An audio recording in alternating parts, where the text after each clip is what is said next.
Hello and welcome to the Talking City podcast. I sound like Stephen Railsden then when he's doing hello and welcome to the Manchester. Hello and welcome to the Talking City podcast. I am Luke. I'm back when all things are going bad for City. I just got to come in and make things even worse. I'm here with the fantastic Joe Bray. Joe, how's you? I haven't seen you in a while, actually. I think how's things? Not too bad, thank you. Yeah, it's. I am so glad that football is back after the international break. We've had a while since the last one, but as soon as it hits, I remember that I should have booked holiday on the international break because City fans don't care about City and there's international football, and it's. I'm not going to get much sympathy, but it's always a tough week or two. So, our colleague Simon has had the right idea and booked a week off in this period, but I was not as forward thinking. I thought I hadn't seen Simon as well. I thought the group chat had been quiet, but the international break actually went well for me. Obviously, Wales is notoriously rubbish at rugby now, and we won a game of football and we drew a game of football. So it's football is now the national sport of Wales apparently, without Gareth Bale. Jesus Christ. The last time I saw you, we were at the Brighton game, oddly enough. Man United. Man United City's next week. Don't make that mistake. No, I'm thinking about Man United, Man City next week. So, which is the derby, which we will be there. We will be at the City game, won't we, Joe? So if you want to come talk to me and Joe, talk all things City, we will be around Old Trafford trying to grab people. But anyway, I digress. So we were at the City game with when City played Brighton, and it was a 2-2 draw. Oddly enough, they play Brighton this weekend in the FA Cup. But while we were there, we were at the City ground. Nearly got moved on by security, which is fair enough. But we were at the City ground. We were talking about ticket prices to fans. Well, to any fans that would talk to us, that was the most difficult bit, was getting people to talk to us.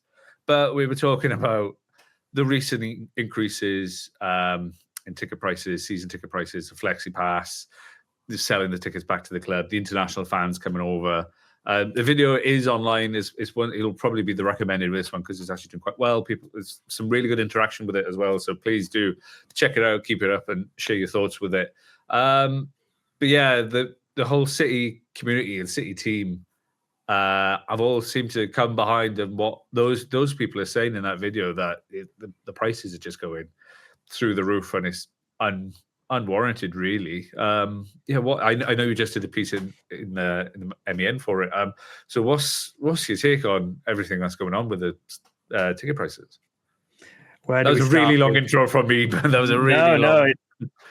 It's probably going to be a long answer because the ticket issue is one we've been looking into this international break, and there's a lot of different arms to it and areas that are getting a bit of concern among fans. We've tried to get some answers from City, some of those questions more successful than others in getting sort of a bit of information on what exactly is going on. But yeah, you're right. We went to talk to people outside the Etihad, and it was a bit of a weird situation where we were there about maybe 90 minutes, 2 hours before the game. So for a while, we were asking people, would you like to talk about tickets? And we were getting a lot of blank looks. And there was a lot of fans who were clearly not from Manchester and maybe didn't speak English or were here to see City sort of as a tourist. And the sort of tourist issue is there. City have to welcome tourists. They want to be a global club. Every club in the Premier League has tourists, and probably everyone listening to this has been a football tourist themselves. So I think one of the things that has been quite consistent is that fans aren't against tourist fans. I think it's the nature of how much they're spending on their tickets, how they're getting their tickets, and comparing the fairness of acquiring those tickets and the reselling process compared to the sort of the more loyal fans who've been there for years and years and years. We didn't actually speak to anyone for quite a while.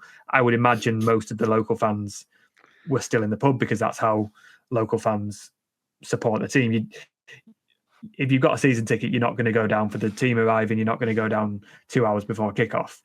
And we realised that quite quickly. Once more fans came to just go in the stadium and take the seat, we got some quite interesting responses from from supporters, and it tallied with what we'd been hearing, speaking to fans elsewhere and online, and the supporters groups, and the general themes are it is getting too expensive to follow City. When we asked fans, should there be a season ticket price freeze, every single fan immediately, before I'd even finished the sentence, the question was like, yes, 100%, there should definitely be a freeze. And not even a discount. I think fans are acknowledging that prices for City and costs and everything is going up. The cost of living and the cost of running a business, whether you're a small business or a global business like City, is going up. But City have reported millions and millions in profit and revenue and everything in their annual report. So the money that they would make from any potential price rise doesn't mean as much to them as it does to the pockets of me and you and the fans who are spending hundreds to go and watch City. And it is an expensive thing to do. And there are a few fans we spoke to who were saying, if it goes up, I might have to reconsider. I've been coming for 20 years, 50 years, but it's sort of a tipping point is what one of the fans said. And I think that is a general theme along quite a lot of supporters, where it's becoming too much. And when you add in little annoyances that all add up, with selling your ticket back, the lack of new season tickets, the Flexi Gold ticket where you're paying £150 up front, not just for the seat, not for individual tickets, and all the various issues and opinions with that, you can see why fans are turning away. And the more local and long-term fans who turn away, their seats are going to be taken by fans who are not from around City. And the bigger City get, then more fans are going to come and see them because they've got the best players. But that has a negative effect on the atmosphere. And it's all everything's integrated and everything's connected. But there is a growing, I would say disquiet, but sort of quite a noisy frustration among ticket prices and the movement that things are going in. Well, yeah, the first guy we spoke to, he was from Holland, wasn't he? And he paid 250 quid to come for his ticket, just to come over and watch City draw against Brighton. Bless him. And that must have been. But that's it, because if you book a weekend to go and see City, I've done it to go to the Nou Camp, to Barcelona and the Bernabeu, and you book your weekend around the game, so you spend what you will on the game, and that's what you do as a one-off, and that is, if you're talking black and white numbers, worth more to the club than your season ticket holders who paid a lump sum at the start of the season and aren't going to go to the shop. And it's balancing those two things. But a part of what the fans want to come and see, the comparison's been made to Borussia Dortmund, for example. You go there for the atmosphere. If you've got more tourists than local fans, I'm not saying it's a majority at the moment, but the fewer local fans who are making a noise, the less desire that your tourists will want to come and see that product for. And I hate using that word around football, but that's how clubs will see it. It's a product, it's a customer, and it's ultimately a price on a ticket, where you've got one demographic who is going to pay more than another who's been there for years and years and years.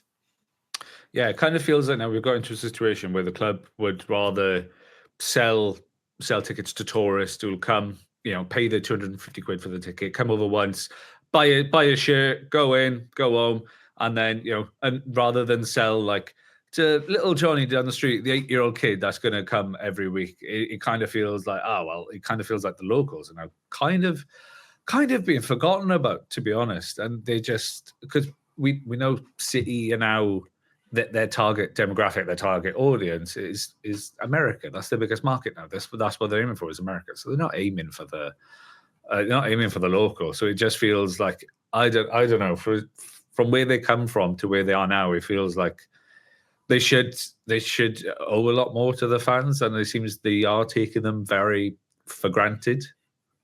Yeah, and I think that's definitely felt. I think it is worth pointing out that it isn't just City. It's, Liverpool have had issues and conversations with their club over the atmosphere and over tourists, and their brand and their identity is even more ingrained in that famous Anfield atmosphere that might not always be there, but that's what people come and see. And United have the same thing at Old Trafford, Arsenal, Chelsea, you name it. The Premier League is a global product now, and if City only focused on their local fans, they would be missing out on a lot of money, and they'd probably be silly to do that. They've this week just announced a partnership with Viagogo to sell more tickets, and the aim is to allow more global fans to come. That was the stated aim. Now, there's been a lot of anger about that among fan groups. I think it might be a turning point in potential action or whatever fans are sort of looking to do and come together. This might be the thing that makes them think that they need to do something and make their voice heard. Those tickets for Viagogo are not going to be taken from any general admission tickets. They're going to be taken from existing hospitality tickets and allocations. It's just another reselling partner. There's a good article on the MEN by Simon, who looked at the reselling issue and where the money goes, who gets the money, all that sort of thing. I think there's it might not be what some fans want to see about that, but it's a good overview of what exactly is happening with that. But when you involve a ticket company like Viagogo, and then I'm just thinking, without looking any more into it, but you open a North Stand, what's going to happen with those hospitality tickets? How much are they going to be? Is it going to be dynamic pricing? All these kind of things. You're looking at a ticket for a Premier League game in the hundreds of pounds. And one of the issues that keeps coming up is that when season ticket holders can't go to a game, they can sell the ticket back to the club for a 19th of their season ticket price. So the price of that game split into the number of games per season. City will then sell it at a general admission price agreed at the beginning of the season. And you could be sat next to someone one week who's paid a certain amount for their season ticket at a discounted rate. Then if they don't go the next week, that ticket is resold, and someone could be, for example, like that fan from the Netherlands paying hundreds of pounds, or it could be a hospitality allocation, or it's not entirely clear. City say it's just general admission and the prices are set. So I think we've got to take them at the word for that when it comes to things like that. But you can understand why fans are getting frustrated at paying a different price to someone next to them. The Flexi Gold ticket is one where you can't sell back. If you don't want to go to that game, you just tell the club you're not going, and that ticket is sold again at general admission. But that is a higher rate than what the Flexi Gold price would be. And I think it's that one word kept coming back up when we were talking about these issues, and it was fair. Fans just want fairness. Yeah. And it's fairness for them, fairness for fans who've been loyal supporters of the club. And there was a lot of fans saying, we've been here when the club needed us, and now they're acting like they don't need us. But I think there's also an element that there are sort of tourist fans or new fans, even fans who are new to supporting City and want to come, but they might not have access to a season ticket or a membership. They're paying those prices at a higher cost, and that's not necessarily fair. I think it's, as I say, it's done a lot across the Premier League, but it's an issue that's growing, and we've looked into it a lot in this international break. Other podcasts and other sort of publications are also sort of looking at it and asking those questions as well. And yeah, season ticket prices will have to be confirmed coming up. It's gone past the point of last season when they were announced. We don't know if there's going to be a rise. Some big clubs in the Premier League have frozen tickets. Some have gradually risen prices. Over at United, they've taken away a load of season ticket seats and added hospitality seats, a little bit like the Tunnel Club at City. So it's again that there are comparisons and disparities, and clubs trying to point score, and United made it clear they're not going to introduce a pay-as-you-go option like the Flexi ticket. But then they've halved, I think, the concessions for OAPs and those tickets, and it's not just City. I think that's what we're trying to say, but also City can do the right thing here. They've got an opportunity where they've not announced the tickets. They listen to the fans. They've finally agreed a meeting with City Matters, I believe. City Matters put a post out just before we're recording today. That's been about 2 months in the making. It's caused some of those representatives to go on strike. There's a lot of strong feelings on this. They can do the right thing, and look after the fans and look after the new fans, if you like, the tourists and the fans who want to start supporting City as well. I think there is a balance that can be found, and that balance is not right at the moment. No, because if we look at it, like the current economic climate now, sorry, we're sliding into politics now. It's like we're going through a cost of living crisis. People are struggling with rent, bills, money for kids, government and making cuts left, right, and centre. For a Labour government, it's absolutely mental. Then you got people who have been coming to these games for like 20 plus years, and season ticket holders who are paying like 750 quid for tickets. It's like, and now potentially it might go up again. They do want it to freeze, they do want it fairer, but how could it justify going up from 750 quid? It's not a chunk of change. Like, it's not throwaway money. That's a lot. Like, people are really struggling, and then to ask people to pay 750 quid this year, and then we're like, oh, potentially, could be 4 figures next season, and that's just gonna, and as much as the team is doing well, is like, at the top 4, top 5, if they miss out on top, if they miss out on Champions League, that's £30 million they're losing out on there, roughly, I guess. Like, the money's got to come from somewhere. So is it going to be the fans that are going to foot the bill, and they're going to be like, right, cool, well, we are doing it. We are putting the season ticket prices up. We are going to do this. Like, it's such a weird time. But no, I completely agree. I think it's such a strange situation to be in. It's horrible when you see the people there and how passionate they are about City, and the old guys that we spoke to who, especially the last guy as well, who pretty much talked for about 3 hours. Bless him. He was so passionate about it, and it's nice to see people that passionate about it and have such strong feelings about it. But it's the guys like that. It's like, your working class heroes. Those are the ones that are going to suffer from these going up. And then you're going to get people that come in. And he was like, oh, well, it's the people that, who the touristy fans or the hospitality fans, who they're the ones who come in early, and then they're the ones who come in, and then they're the ones who leave early, so they get laughed at and all the chants by done on the TV about the empty ad and all that stuff. But it's like, this, if you price out these fans or continue to price out these fans, that's going to happen. That's eventually going to have a detrimental and knock-on effect to the club as well, where people are just not going to go, because it's not going to have a true supporters club, because they're pricing everyone out. Sorry, a bit of a rant there.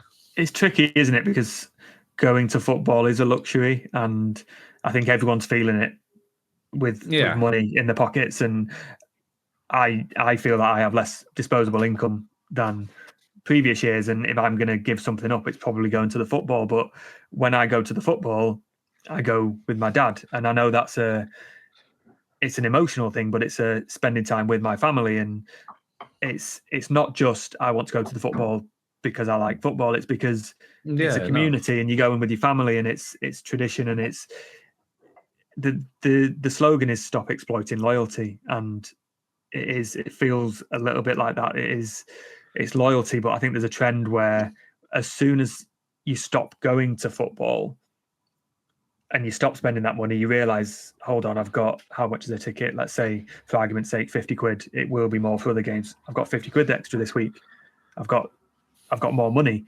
And getting back on those waiting lists and getting back on your season ticket, and then getting back into the habit of it, it's harder. So I think once these fans take that decision, it's not just, I'll just give it one season, get some money back, and then come back to the Etihad. It's probably a full-time decision, and getting those fans back will be very hard. And there is an element of looking after it. If that situation happens, there's a lot of moving parts. But if City need to make some money back for whatever reason, there are other ways that they can do that than passing it on to the fans.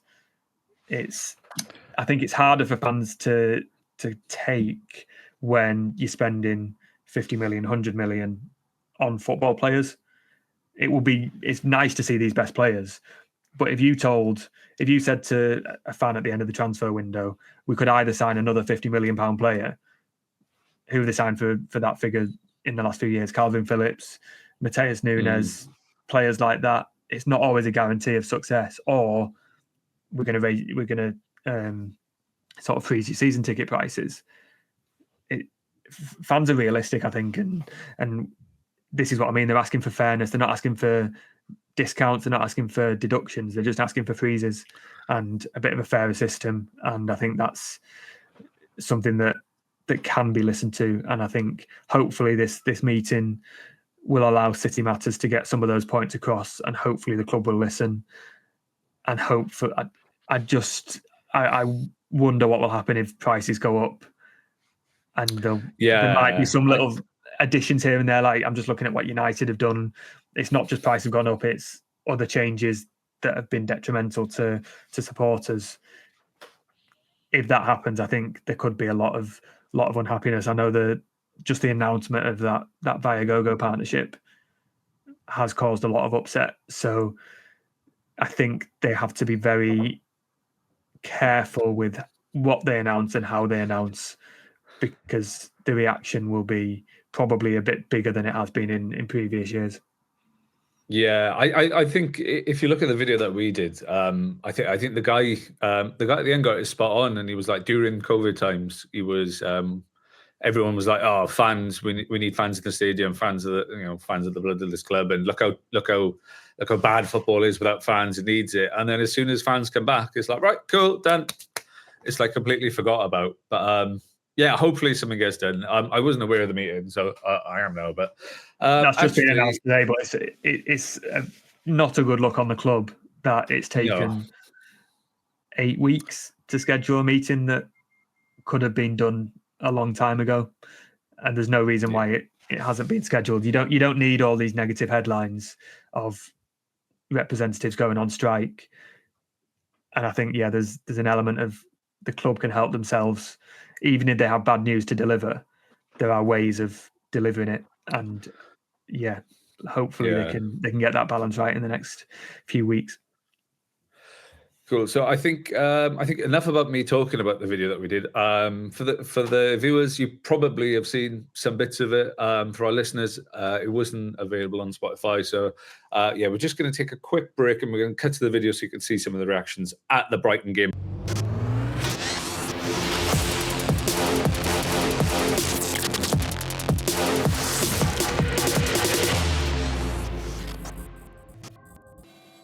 So have you come over just for today's game? Yes, we did.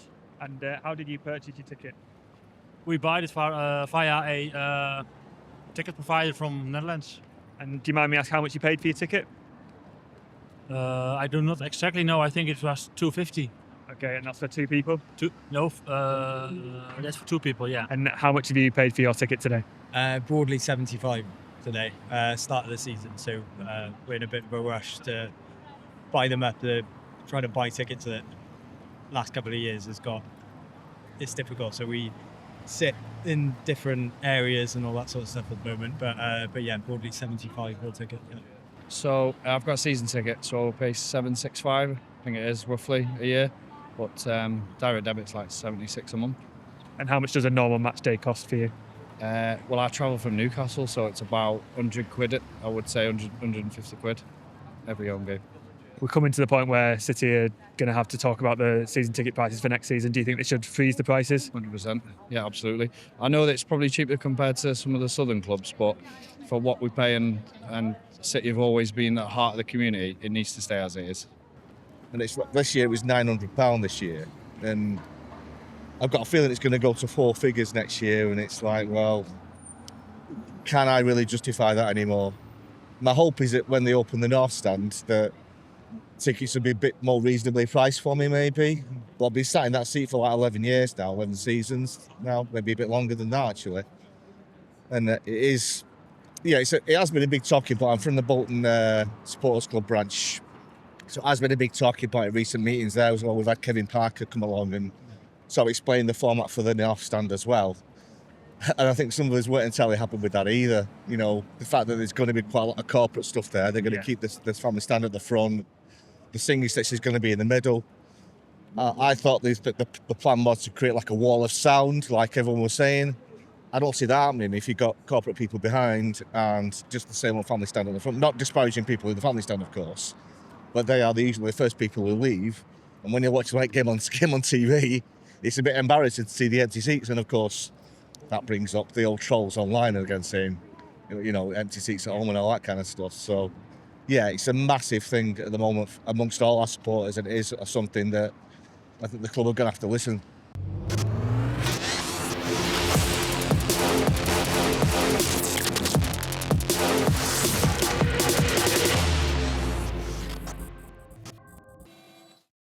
Hello and welcome back to the Talking City podcast. My apologies.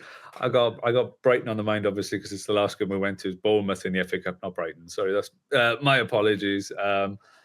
Hopefully, the City fans and the lads who are going on Sunday put Bournemouth in the sat nav and not Brighton, because which is ironic. I used to live. It begins with the B and is by the water. It's the same thing, really, isn't it? I used to live in Southampton, so Bournemouth fans are probably, if any Bournemouth fans are listening, please don't hate me. And any City fans are listening, please. I do apologise for that blunder. I mean, but yeah, FA Cup quarter final. This is. It's a big, obviously it's a big game for City. It's the FA Cup. I think the really the biggest club left, if we're being totally honest. And my phone's pinging away. That is the representatives of Brighton saying, "Stop talking about us." But yeah, no, I think they're the biggest club in it. They should be expected to. No, I'm not saying steamroll Bournemouth. I keep going to say Brighton in my head, but I'm correcting myself, and it's making. I don't expect a steamrolling at all. No, they shouldn't. I mean, the City of the treble year, or the City at like the start of the season, maybe. But now it's like, oh, okay, this could be potentially a bit of a banana skin game. Yeah, I think there's two reasons it won't be like that, and that's City's form and Bournemouth's form, because the Bournemouth game at the Vitality in the Premier League was sort of the start of the bad run. There were some injuries. I think maybe Kyle Walker or another defender came back ahead of schedule and didn't look very good. Bournemouth had a good start, but everyone was expecting them to tail off, and they produced a brilliant performance. They were really, really, really good, and thoroughly deserved the win. And it was sort of the first signs where you thought this City side are really struggling with the injuries and don't look like they're going to challenge as strongly as they have done. And then it goes into the next game and the next game, and they go on that losing run, and they've not recovered. Bournemouth have gone from strength to strength. I know they've dropped off a little bit, but they are a good side with a clear identity, very, very good manager, good attacking players. And I think that City have beaten Bournemouth every time they played them before this season, but the Vitality Stadium is small, it's cramped, it's not luxurious. When I first started following football, Bournemouth were in League 2, League 1, and the stadium is sort of a size that you would expect in those divisions, with full respect to what they've done. So it's uncomfortable. City have had 3 lower league opponents in the FA Cup. This might feel like a lower league setting again. They're in a fully established Premier League club now, but it will be as uncomfortable as that in terms of a cramped dressing room and a small stadium and a noisy crowd, but with a top 6 squad to face, and a team who've had a better season than City have and have more informed players. So I think it'll be very tough. I would expect City they're in a better position than they were last time. I think it will be tight, but I think they will know the significance of the FA Cup this season, and Bournemouth are probably, I mean, they'll never have a better chance to win the FA Cup from Bournemouth's point of view. And if we're looking at City saying they're the best team left, they're the biggest team left. Yeah. But if you look at Bournemouth, Brighton, Forest, Villa, they'll all have a real eye on winning the cup. So I think, it's going to be a tricky game. I think City can edge it, but if they don't, I don't think there will be any surprises. But I think it's one of them where it's like, I don't want to say season defining, but if they lose this, they've only got the top 4 to play for, and it's going to be quite difficult to I feel like City always need a trophy, need something to aim for, something big. Yeah. If they come away from this season with the FA Cup and a top 4 place, you can put all the mitigating factors in there and say that's been an okay result given everything that's happened. If they don't win the FA Cup, it's a whole new conversation. And yeah, Monday's podcast is going to be quite different. So it's a very tricky draw. I think at home I would have said City will win. Away, I'm not sure what will happen. And I mean, another point on how fans are treated, to have this at 4:30 on or 4 o'clock or whatever this kickoff team. Rough. That's really rough. Just, I mean, if you want the last train back, you've got to leave 10 minutes before kickoff, before full time, sorry, and assume that there's no extra time. So it's a small away end, but for those fans, there is no need to have this on Sunday at tea time when you've got Aston Villa versus Preston and Fulham versus Crystal Palace at lunchtime kickoffs on Saturday and Sunday. Just put it at a lunchtime kickoff. Fans can get there, fans can get home.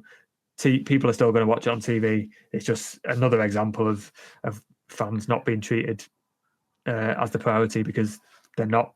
And I think fans are realising, they've known it for a while, they've been banging on the door, but I think it's very apparent that they're not going to be the priority again. Which is a shame. Which is a real shame.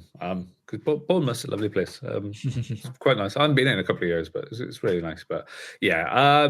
So in terms of team news, I know you're going to the presser now in a couple of hours, or you have been to the presser by the time this goes out. So how was it? How was everything? Yeah, in terms of injuries, I think what was it potentially? Rodri's out, John Stones. Rodri, Edison. Yeah. Edison's the one where as I'm speaking, we don't know.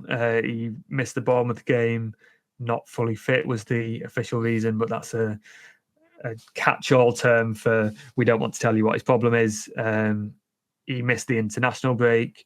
They've put some photos out of training, not on there yet. So, I mean, the likely answer when readers click on the MEN later today and before the Bournemouth game is Pep Guardiola says we'll train on Saturday and then we'll make a decision. It's not the most significant player to have as a doubt, if he is a doubt or if he is out, because Stefan Ortega would likely play in the FA Cup anyway, and he's had his ups and downs this season, but he's still a very, very capable keeper, and he's just been on international duty with Germany. So I would have expected Ortega to play anyway. So maybe you just think, give him another few days before the Leicester game on Wednesday to recover. I think elsewhere in team news, with the defence, you've sort of got to continue to pick Diaz, Kusanov and Gvardiol. Maybe you play Vita Race, but it's not a League One or Championship club anymore. It's one of the better clubs in the Premier League, so you probably want your better defenders playing. You've got the age-old decision of Rico Lewis or Mateus Nunes at right back. Yeah, it's not the most inspiring of choices. I can see him going strong. I think Haaland will play. I think he will go as strong as possible. I would like to see someone like Oscar Bob come back, having played for the under-21s. I think just a place on the bench. Do you give James McAteer a game, given he's played quite well in the FA Cup? Similar, Nico O'Reilly. On the other side of that, you give some other players maybe a rest from the matchday squad. It's at the point where it's weighing up bringing those fringe players in versus how much do you need to play a strong team and win. I mean, we know that the midweek games are the kind of, so in theory, you could play strongest 15. I'm definitely thinking of rugby. Yeah, you could play your strongest 11, like whenever. But I know we've had international break and players coming back. But I mean, if you're looking at these two games in isolation, this is the game where you got to go stronger. It's probably more important. You would expect that even with a few changes, City will beat Leicester because they are not a very good side and have not won many football games. And City, even when they were at one of the lowest points this season, still managed to go to the King Power Stadium and put in quite a controlling performance. So yeah, do you play those bigger players, and then do you bring in McAtee and players like that against Leicester and give them a Premier League start? That might be the way to do it. You might have talked me into that. Maybe Bob plays against Leicester rather than Bournemouth. So it's Guardiola has said that he can't rotate as many players because they're only playing once a week, and his rotation comes from when they're playing every 3 days and players need a rest. So you've got a week like that where now you've got 3 games in a week leading up to a derby. You can play everyone basically over these next 2 games, try and get through to the FA Cup semi-final. Surely you beat Leicester, and then you go to Old Trafford, and who knows what's going to happen in that game. Yeah, the most inconsequential derby of all time. So that's not my words. That's not my words. So yeah, Magic 8 Ball time. Score on the doors. City versus Bournemouth. Nearly slipped up again. I think it'll go on. I think extra time. I think it'll be tight. If it doesn't, it'll be maybe a 1-0. I'll say 1-0 after extra time, which probably is not what those travelling fans want to hear with a long journey back. It doesn't. I'm not expecting a free-flowing game, but I think it's a game where City need to go strong as they can and just win. It doesn't need a good performance. They just need to win and get through to another semi-final. I'm going to say 2-1 City. As I say on every podcast, 2-1 City. If I say it enough times, I'll eventually be right. We need to start backing it. We need to start putting like a charity, bit of money on for charity and seeing if we can get some money on the back of these 2-1s. But I'm not sure we've had a 2-1 yet. So no, not at all. Yeah, absolutely. The amount of times me and you talk 2-1. But no, yeah. Thank you for your time today. We're finishing nice and early, actually. That's quite nice. Oh my God, I'm not used to doing this. Thanks for your time today, Joe. Please enjoy the presser later, and I'm sure I'll see you. It is Derby week next week, so we do have some fun things planned, which I will be sharing with Joe later on today. We'll have the normal City podcast on Monday. We might have some mixed podcasts as well between City and United boys. See if we can get Mr. Tyrone, Stephen, or Samuel to come on here, and we'll go on there, and then you can probably catch me and Joe down at Old Trafford, interviewing fans, talking about all the latest things next Sunday. Not after the game. I'm tired after the game. I'm busy. I'm not. I'll be around. Yeah, you can catch us at Old Trafford next week, and there'll be a fun week of varied content coming up of the week for the Manchester derby. But yeah, we'll be back on Monday or Tuesday. I haven't checked the rower yet. Monday. I'm going to say Monday. But we'll be back on Monday with the latest reaction to the FA Cup win, 2-1 win over Bournemouth. Not Brighton. They might play Brighton on the way home. You never know. But apart from that, please do like, comment, subscribe. We've been having some really good interactions recently, so please keep that going. The more you talk and the more you comment, the more it helps the channel boost, and the more it does for the Talking City podcast. So please keep that going. Please do like, follow, and subscribe, and we will see you again next week.